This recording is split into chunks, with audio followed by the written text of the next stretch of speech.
రోజుకో వంట ఛానల్కి స్వాగతం సుస్వాగతం అండి. ఈరోజు చల్ల పులుసు చేస్తున్నాను.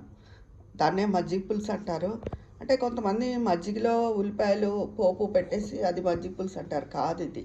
ఈ ముక్కలన్నీ ఉడకబెట్టుకుని మజ్జిగలో కొంచెం శనగపిండి కానీ శనగపప్పు కానీ నానబెట్టుకుని అది మిక్సీ చేసి వేసుకునేదే, ఉడకనిచ్చి మరగనిచ్చేదే చల్ల పులుసు.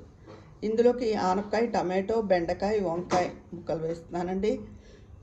ఇలా ప్యాన్ పెట్టుకుని ఆవాలు, మెంతులు, జీలకర్ర, కొంచెం ఇంగువ, 3 ఎండుమిరపకాయలు పోపు వేయించుకోవాలి. పోపు వేయింది, అందులోకి ముక్కలన్నీ వేసేసుకొని తగినంత ఉప్పు, పసుపు వేసుకున్నాను. ఇందులోకి నీళ్లు పోసేసుకుని మూత పెట్టుకుని ఉడకనివ్వాలండి. ఇప్పుడు కాసేపు మూత పెట్టేసుకోవాలి. ఇందులోకి 3 పచ్చిమిరపకాయలు, చిన్న అల్లం ముక్క, కొబ్బరి ముక్క మిక్సీ చేసేసుకోవాలండి. పెరుగుని బీట్ చేసేసుకుని ఇందులో 1 స్పూను శనగపిండి కలుపుకుని ఇందాక మిక్సీ చేసుకున్న కొబ్బరి, అల్లం, పచ్చిమిర్చి ముద్దని ఇందులో వేసేయాలండి. శనగపిండి ఉండలు లేకుండా కలిపేసుకుని ఈ పెరుగుని బీట్ చేసుకుని ఈ మిక్సీ చేసుకున్న అల్లం ముద్ద వేసేసుకోవాలండి. ఈ ముక్కలు ఉడికిన తర్వాత ఈ మజ్జిగ అంతా అందులో పోసేసుకోవాలి. ముక్కలు ఉడికిపోయాయండి. ఇప్పుడు మజ్జిగ పోసేసుకుంటాను. ఇదిగోనండి, ఇప్పుడు ఒక 2 నిమిషాలు మరగనిచ్చి పైన కొత్తిమీర వేసుకోవాలి.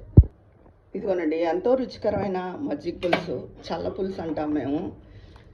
ఇలాగా అన్ని ముక్కలు వేసుకుని చేసుకున్న ఇది హెల్త్కి చాలా మంచిది. పొట్టకి ముఖ్యంగా పొట్టలో మంచి బ్యాక్టీరియాని కొంచెం చిరుపులుపున్న పెరుగుతో చేసుకుంటే మంచి బ్యాక్టీరియా పెరుగుతుంది. అది మన హెల్త్కి మంచిది.